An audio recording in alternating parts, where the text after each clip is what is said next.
Hello, and welcome everyone to TBQ Live. Absolutely delighted to be here with you today, this morning, 8:30 a.m. London time. Well, it depends where you're dialing in from this morning. If you're joining us live or if you're hearing us as a recording, then hello and welcome, and thank you for dropping in to listening to us. I'm here. My name is Reena Dayal. I am a leadership accelerator and a host of TBQ Live, and I'm delighted to be joined today by Maria Chase, who is the other co-host, and I am a neuro leadership coach, which means all things to do with your brilliant brain. Amazing. What a great combination. So we have somebody from the world of neuroscience and you've got somebody from the world of leadership for you today. And we are here for a very interesting topic, which is the science and art of getting and staying fit. This is also going to be a two-part series, and we're going to be deep diving into what we're going to be covering on this particular topic, a topic which is very important for everyone we know at this moment of time. But why are we talking about it, and what is it that we're going to be talking about? We will be joining you in a few seconds and be sharing that with you, so bear with me.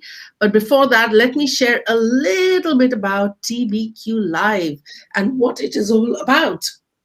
So TBQ Live is based on a book that I had written about 3 years ago in 2017. Well, it's almost 4 years now, I would say. And at that point of time, I'd written it along with 20 other experts who've contributed to the book, Maria Chase being one of them. And in that book, we covered 9 levers that leaders require to master the science and art of effortless leadership in an unpredictable era. And we are now, ladies and gentlemen, in a pretty much unpredictable era. So what are these 9 levers? We will cover that off over a period of time in the TBQ Live. Today, we are referring to one of those 9 levers, which talks a lot about how you need to align your body so that you can be in optimal health to be able to manage the challenges and make the most of the opportunities today. That's the lever that we are unwrapping today. TBQ Live covers all of the 9 levers in different shapes and form, and it's all about creating a space to raise awareness, discuss solutions, and host experts and engage the audience. Maria and I started this about a couple of months ago. We are still very much in the learning phase, but loving every minute of it, and we know that we're going to go from strength to strength. Thank you so much for your comments. Your offline encouragement makes a lot of difference to us, and it's great to get your questions. We are typically there for about 45 minutes. We try to be there once every fortnight, but we're not perfect. I know we're going to be back next week because we did take some time off last week because we were on vacation. So that's TBQ Live for you. And today we're going to be talking about aligning your body, about staying and getting fit. But let's just pause for a second there and think about these 2 words, fit and health. What does it mean to you when we use the word fit, or when you use the word fitness or being fit or staying fit? What comes up in your mind? Think about a few words that come up in your mind. And also what comes to your mind when you think about the word health. There are different connotations to it, and there are many layers to it, is what we're beginning to understand more and more. And today's conversation is really not looking at getting you onto the next diet or suggesting that you need to get into an exercise regime. We know all of that is important, but today we just want to create a space without judgment to have a conversation about these 2 topics and look at different aspects from the world of neuroscience, from the world of Ayurveda, and share some anecdotes with you, some suggestions, some ideas, and see what is it that might land for you, because we do know it's one of the 9 levers that is required today for you to be able to play your A game. So I hope there have been some thoughts that came up your mind when you were thinking about the word fitness, fit, and health. And let me just unpack this from two different places and how it's really coming out, and some interesting nuances to it that got my attention and perhaps might be noteworthy for you as well. So you can see two definitions out there on the screen.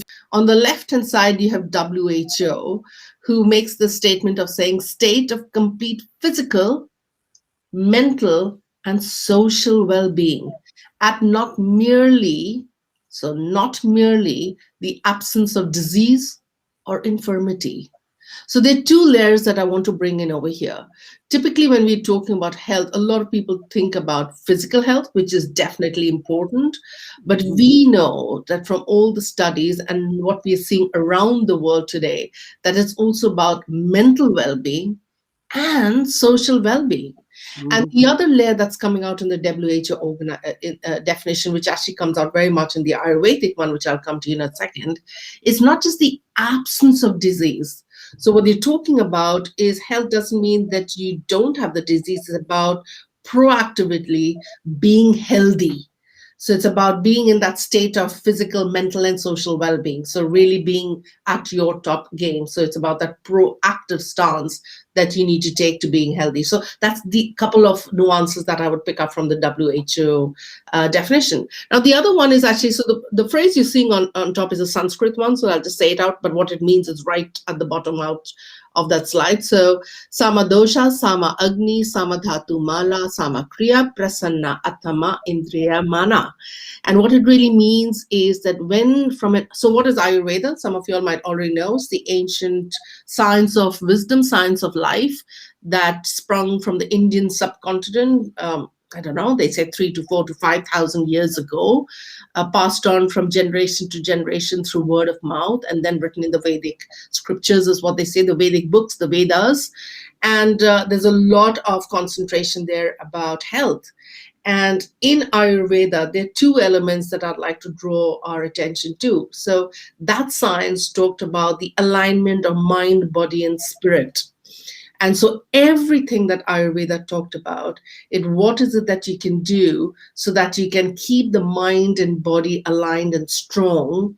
And what can you do to keep the mind strong and the body strong? So there are two different elements to it, with the recognition that when they are both at optimal condition, you are becoming stronger to live your life to the fullest. And of course, there'll be Sanskrit ways to say that, but that's what's talking about. And so in this definition, what you're beginning to see in the Ayurvedic stance is how they're talking the concept of balance.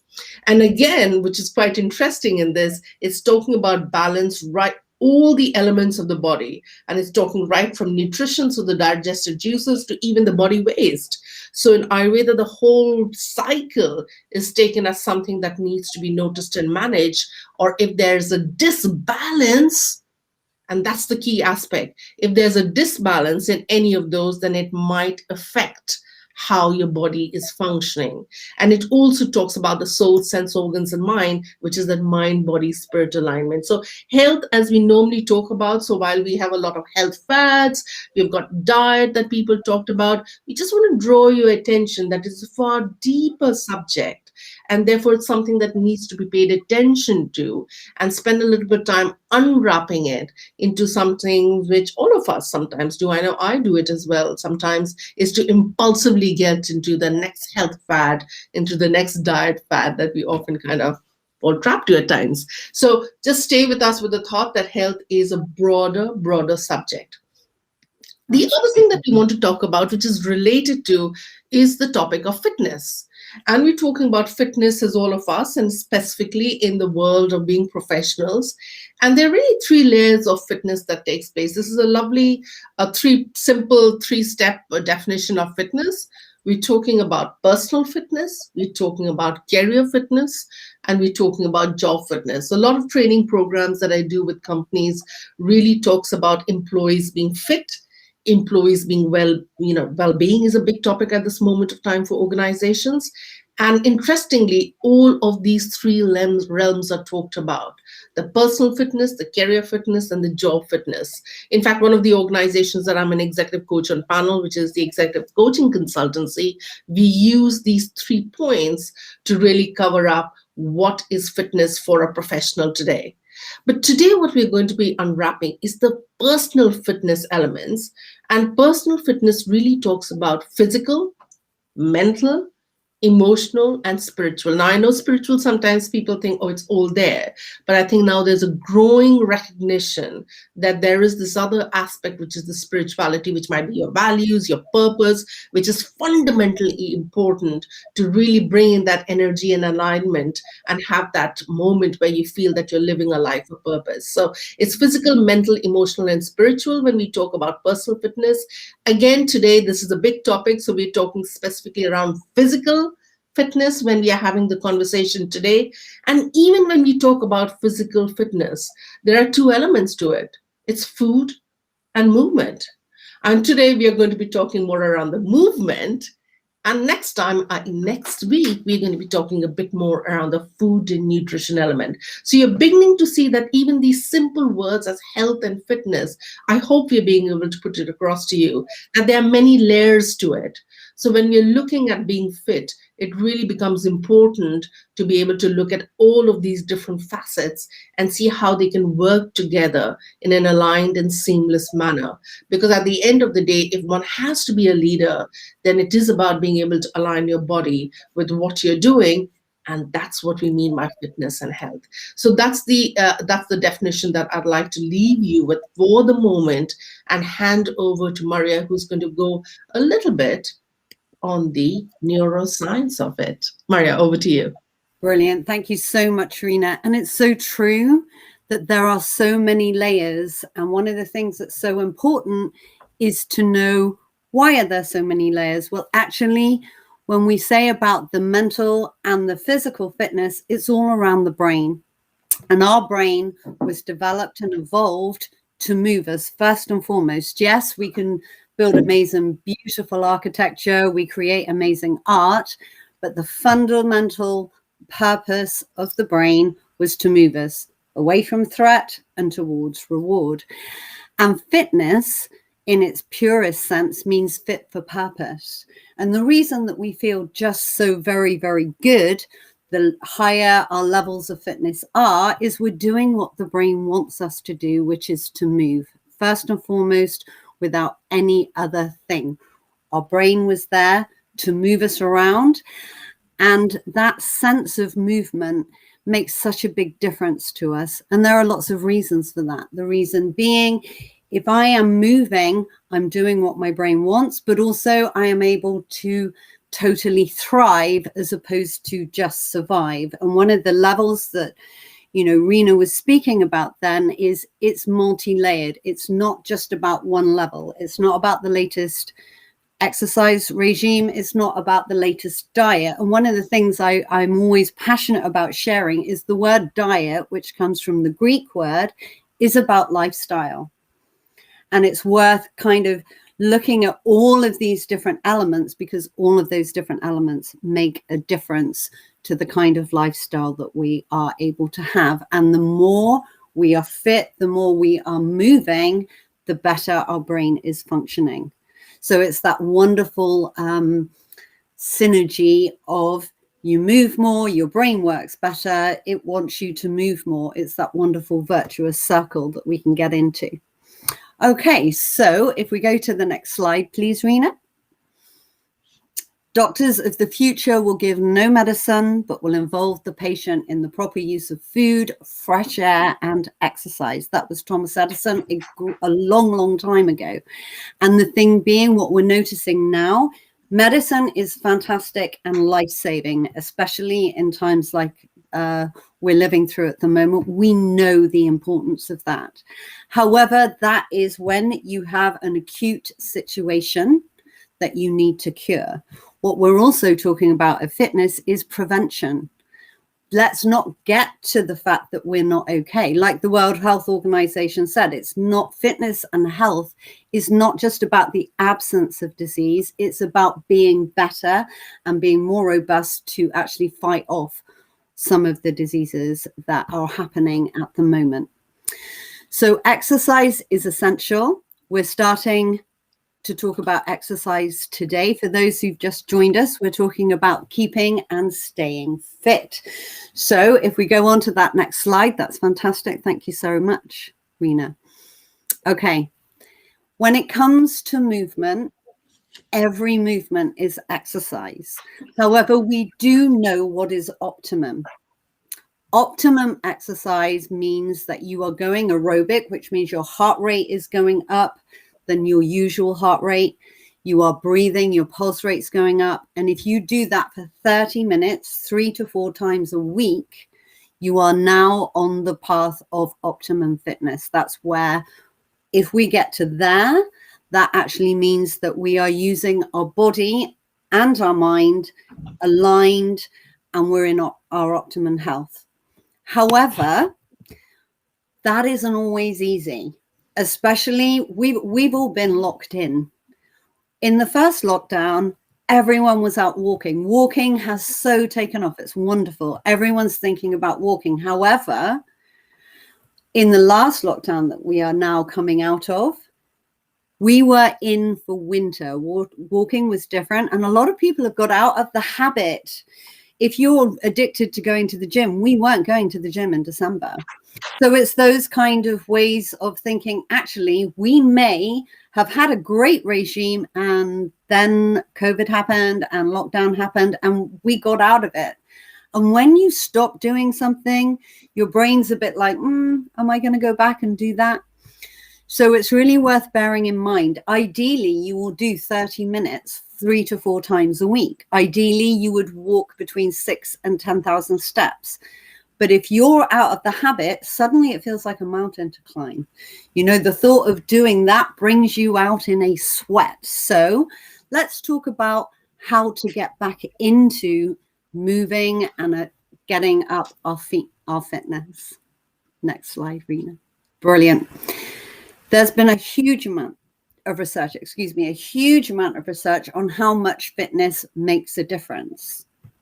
And a minimum amount of fitness that makes a difference is 10 minutes. And 10 minutes isn't hugely long.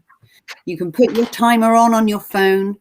It gives you immediate, long-lasting, protective benefits. What do I mean by protective? What I mean is the more we move, the better my brain functions. The more I move, the more robust the connections within my brain are, which means that the signaling, which is our thinking, our feelings, our behavior, goes more quickly.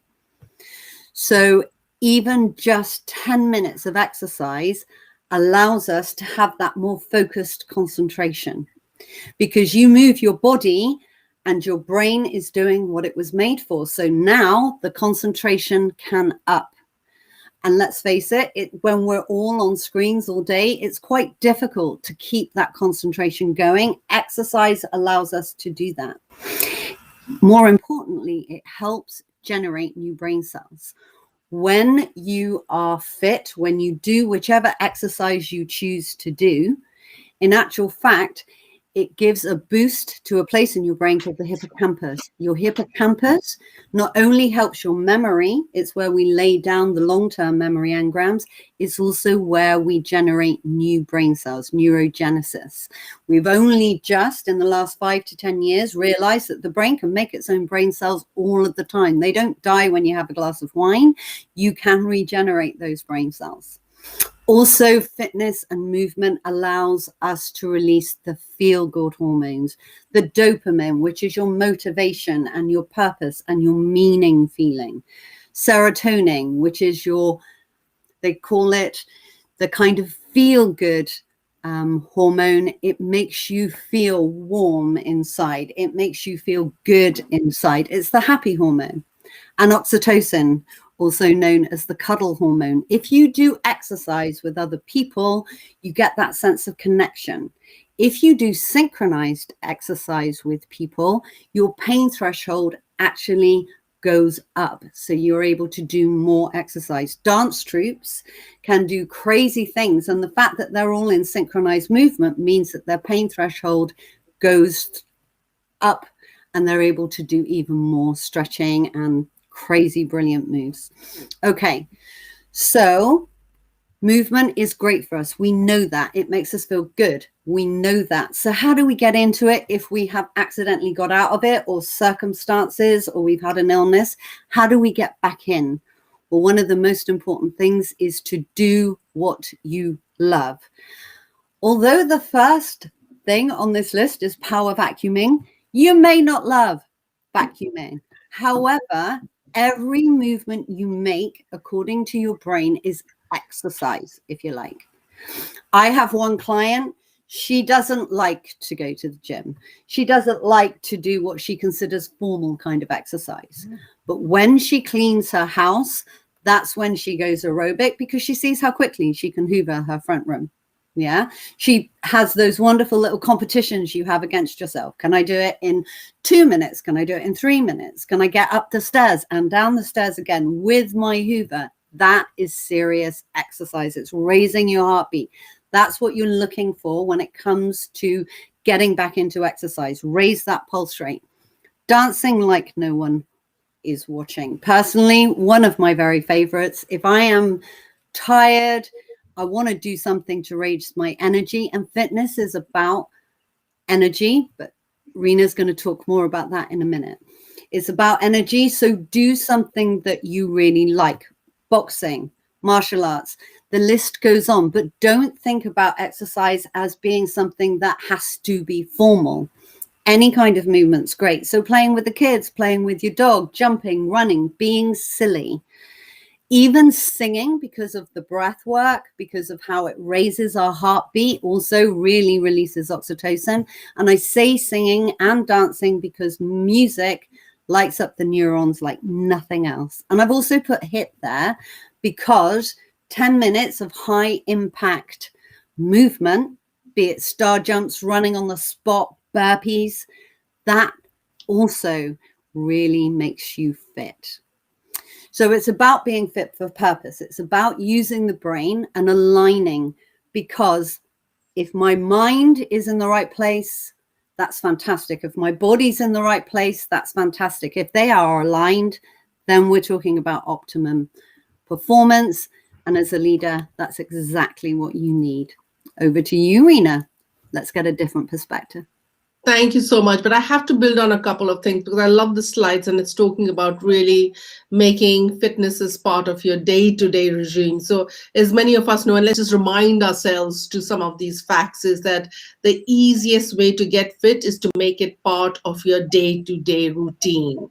Because sometimes, life is busy and it's difficult to take out that time, which is where this slide makes so much of sense, because we might need to do this anyway, right? Some of them at least. Well, don't know about the vacuuming, but you know what we mean. But also think about it in a work scenario.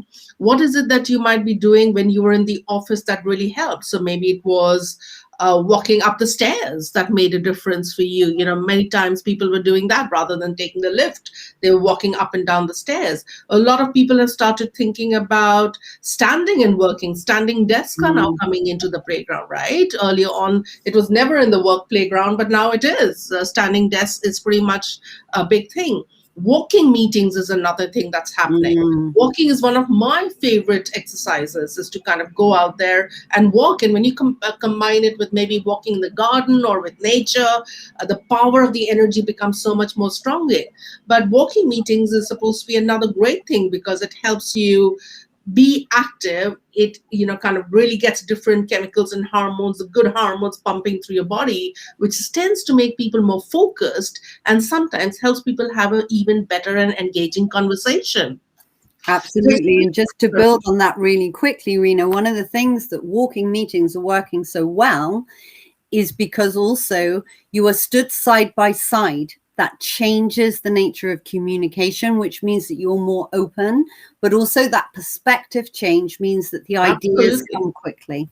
Absolutely. Absolutely right on it. So it's looking at some of these bits which kind of make a difference. The other thing to kind of really think about is that when you are doing some of these day-to-day activities, is to really be present in the moment and do it fully, that makes a big difference. So if you are going back to that example of vacuuming or doing the dishes or doing your clothes or washing your clothes, whatever it might be, if you're in the moment really thinking about doing that, not as a chore but as an activity which is just physical and that's helping you out, guess what? Maybe vacuuming might be something that you begin to love. But more importantly, you're consciously present in the moment in giving your body space to be fit. And that's really important as a subtle difference that takes place. And remember, some of these things are happening over a period of time, because we're not talking about vacuuming or boxing for one day. It's something that becomes consistent. Playing music. Now, Mario talked that amazing thing about how music makes a difference to the brain. And so some of you might really like to listen to music, but some of you might like to play music, or whether it's doing some art form. All of these in a way are activities. So don't discard it. Make it even more happen. Make it happen much more in your life. And that probably will give you some kind of benefit, which will help in the whole fitness realm that we're talking about, because we know that it is pretty multi-layered.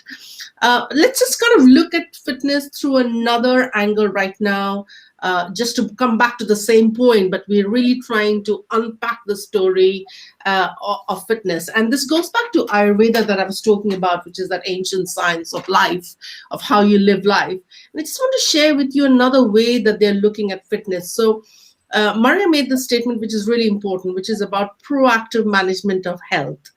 And when you talk about Ayurveda, so if you think about the food that you eat, or the yoga, or the meditation, all of these are proactive strategies so that you do not create the problem that's going to take place. And what do they mean by creating a problem or a health issue in the future is kind of listed out on the slide. And let me just unpack that for you, the way that it's explained out in the Ayurvedic books.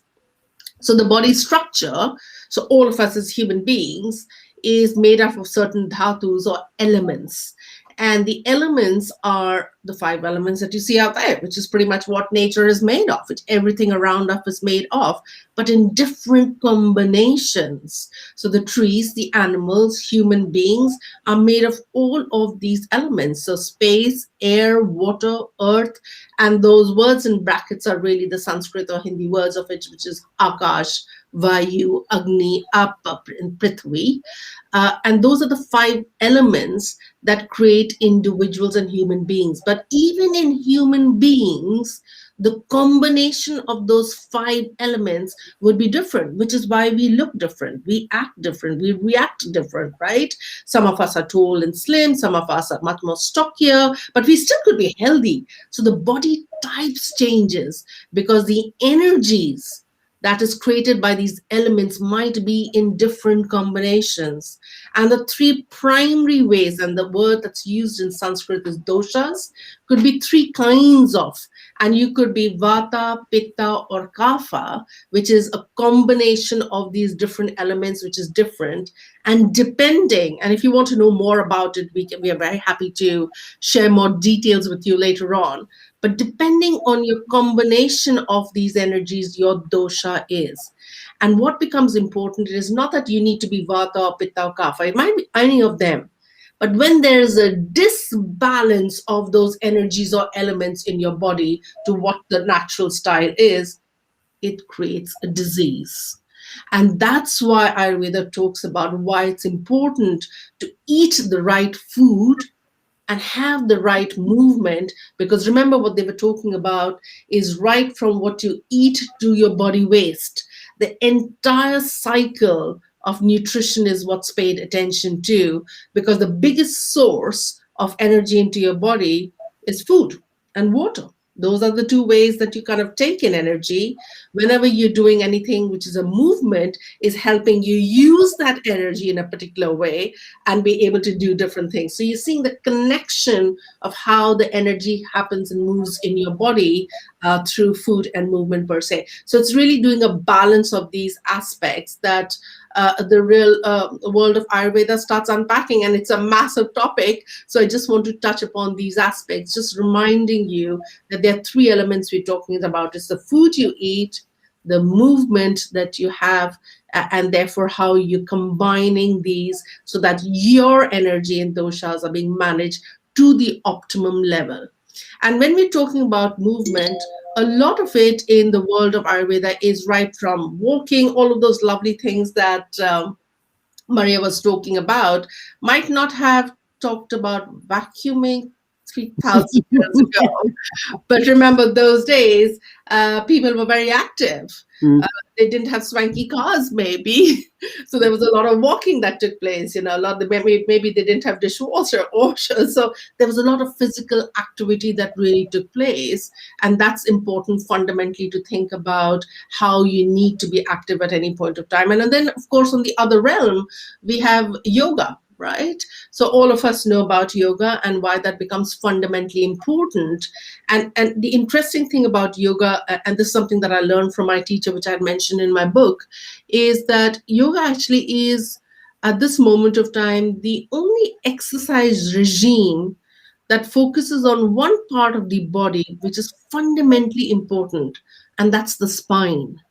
So if you think about any yogic posture, it's always about stretching and modulating the spine in different directions and different bends and stretches, because that's fundamentally the most important part of the body to keep you erect.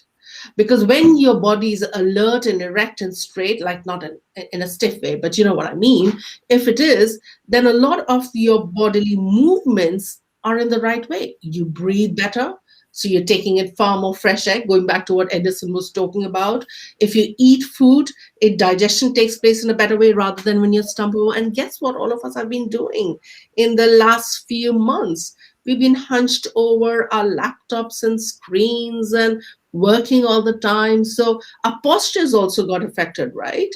And therefore, a lot of work that happens in yoga is to keep your spine really straight and erect so that your body is functioning in the right way. You're looking and focusing and doing work in the right way. And interestingly, a lot of yoga is so that your spine is strong, so that you are able to do meditation.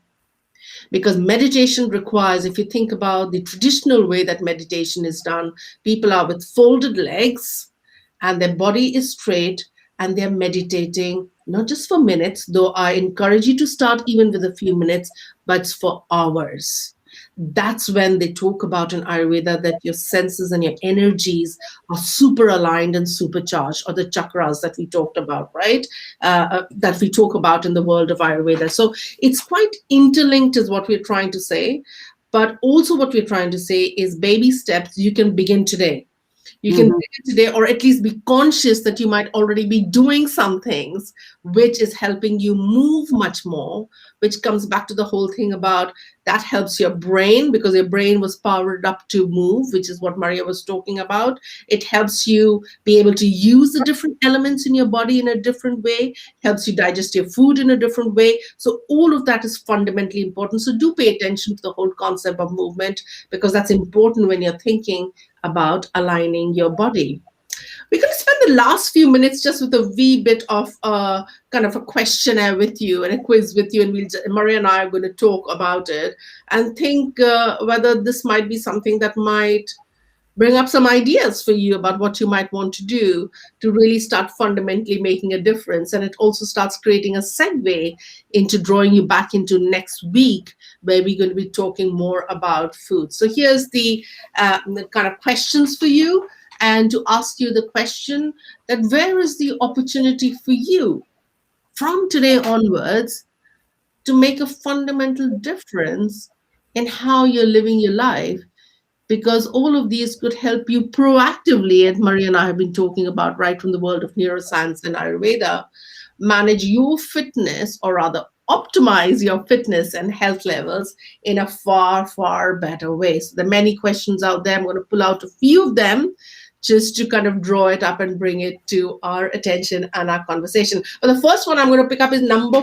4, which is, do you drink 8 to 10 glasses of water every day? Now, we've all heard about this time, and some people say 10 to 12, but the basic concept is that you drink more water, right? And before I tell you some interesting facts around it, and actually an interesting link that my mom sent to me as well, but let me go to the neuro angle and ask Maria to talk about why is it so important to drink water. And in fact, in our post, we talked about everybody getting a glass of water. So if you have one with you, you might drink it.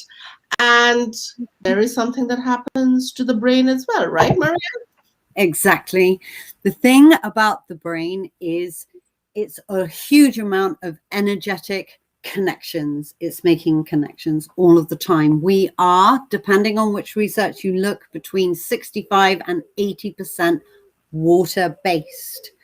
Now, when it comes to the brain, if you want your mind to come up with those brilliant ideas, to be creative, to think in a really, really optimum way, drinking water allows the synapses to actually pass the signals much more effectively. It builds part of the myelin sheath, which is where it allows that signaling from one neuron to another to go very, very, very quickly. 250 miles an hour minimum, as quick as a Ferrari. In fact, the only car that can go as fast as our nerve impulses. So one of the reasons we need to drink water is the brain only uses two things when it's at an optimum place: glucose for the energy and water for the transmission of that energy. Drinking water will make such a difference. It literally lights up the brain. So the more water you drink, the better, but don't overdo it. I've seen people try and drink 3 liters. You'll spend all day just up and down going to release that water again, but also it's about that balance. You know, Rena's been speaking about it. It's so important. Balance is more important than possibly anyone is realizing, or maybe we've always known, but we're not living in a world that allows us to manage that balance. So we can manage that ourselves. If you are just like, drink water, it will sparkle your neurons right back up. That's why we need to drink water, Rena. How interesting, isn't it? So I did take a gulp of water, and it's refreshing, and it makes a difference. You know it, and I know it, and especially in the morning, they say it really makes a difference if you get up and have a glass of water, because you immediately hydrate your brain and you feel woken up. But sometimes what we tend to do is grab that cup of coffee, isn't it, or that cup of tea. And while, and I know sometimes people use the argument about, well, that's water as well because you're making it a water, but it happens to have something known as nicotine and caffeine in it. And actually that dehydrates. So if you're the person who's drinking 4 cups of coffee in a day, and I have no judgment on it, just make sure that you're balancing it with enough water intake on the other side as well, because that makes a difference. So the book that I wanted to mention to you that, and I mentioned that my mom had sent a link, was a book written by a doctor, and his name is a little difficult to pronounce, but the name of the book is Your Body is Many Cries of Water. And it's a very interesting book, and there is research on both sides to it. I've had a look at it, but the concept is quite simple. And no matter what the research says, the concept is very simple, which is, and he talks about a concept where he says that a lot of illnesses that people are facing today might be because they had, how the doctors started realizing it is actually he was in a prison of war. He was a prisoner of war in Iran, and he treated people with water because the only thing that was there around was water. So if people had ulcers, he gave them a glass of water. And soon he started noticing that drinking water seemed to make a difference to their health condition. Not that it dramatically probably healed them out or not, I'm not too sure about the research, but it made a difference. And actually, if you fundamentally, he started doing a lot of research on it. And apparently the story goes that he decided to stay back in the prison, even though he was ready for release, because he was doing this research. And he said, I want 6 months more so that I can complete the research. And his research showed that actually, when you're looking at the body, fundamentally, a lot of disease might be stemming because your body is dehydrated. Because at a particular level, 90% of the molecules are made of water, but different parts of the body is different. So with the bone, it might be 25. The brain, it must be much be higher. Lungs are supposed to have almost close to 5% of water. So the water in the body is very, very is a lot. So when it gets dehydrated, it doesn't have that fluidity and sponginity to be able to fight off and be fluid in the state that it should be. So water is fundamentally an important aspect. And we all know it, and as Maria is talking about, but how much of us do we really do it? So it's something for you to think about. But there are other aspects as well out here, which is quite interesting, isn't it? The one that really caught my attention was number 7. Do you eat in silence, in good company? And it makes a lot of difference, because if you think about it, food is energy. And sometimes, I remember sometimes there used to be this whole thing about telling children, eat your meals, don't talk too much, finish eating and then, pay attention to it. And in a lot of cultures, eating happens in silence. And it's not because you don't want to talk with other people, but it's about having that full attention to the food that you're eating, so that you can savor and all your senses can absorb the energy at every level. And at best, I think so what's really important is that you're eating in good company as well. So that's something that's really important. Now, we've all talked about yoga and meditation and mindfulness and how that's quite important. Balanced portion, important when you're thinking about the food that you eat. It's not only about what, but how much are you eating? So really some interesting concepts and small ideas out there. Again, a lot of this might not be news to you, and we don't expect it to be. But the question is, which of these you might consider bringing into your life so that can really help with the combination of having far more movement within yourself. Maria, any comments that you have to build up on any of these points that caught your attention? Absolutely, Rena. Thank you. One of the first things that jumped to mind is you absorb warm water more quickly. It's not even a word. So actually, if you're feeling dehydrated, warm water gets into the system much more quickly, because the body doesn't have to do anything with it. It just can absorb it straight away.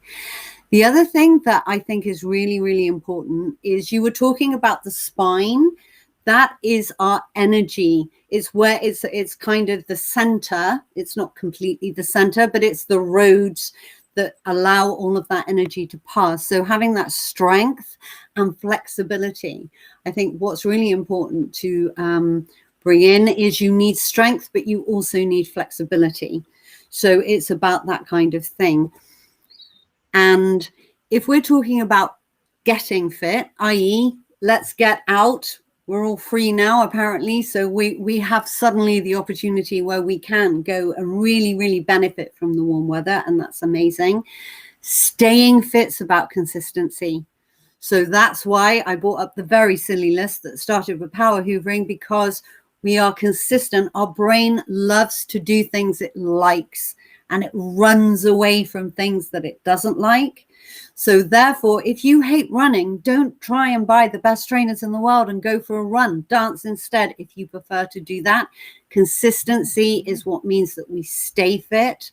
Any kind of movement means we're starting to get fit. Amazing. Thank you so much, Maria. Absolutely. So hopefully we've given you loads of thoughts and ideas, or reminded you of a lot of concepts that you already knew, and hopefully you do see the opportunity. Another quick way of looking at this slide is to literally rate yourself on a scale of 1 to 10 on each of those ones, 10 being your top of the marks, you're doing it, you assess yourself as you're really managing that out well, and being lots of improvement that needs to take place, and that itself might reveal for you immediately your ability to make a difference right away in your life, so that you can start aligning your mind and body in a way that can help you be the best, not just for yourself, not just so that you can lead yourself much better, which is very important, but so that you can lead yourself, your teams, your business, your organizations in a way that you are feeling that you are playing your A game. And that's really important when we talk about the science and art of leadership, because sometimes you need to understand the science. We all do. I mean, I'm excited about understanding the science of how I can be a better leader. And I hope that it remains the same for you as well. Which kind of brings us to the close of today's conversation, if I have got the timing correct today, because I know last time I kind of went like, let's get over 10 minutes earlier than planned.